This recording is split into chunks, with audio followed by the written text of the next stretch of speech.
प्युवाच मधुपके तव बन्धो मा स्पृशाङ्घ्रिम् सपत्न्या कुचविलुलितमाला कुङ्कुमश्मश्रुभिर्नः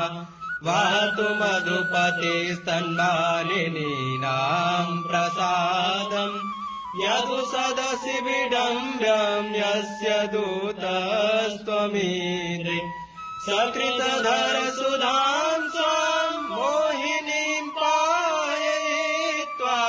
सुमनसैव सद्य तत्यजेस्मान् भवादृक् परिचरति कथम् तत्पादपद्मम्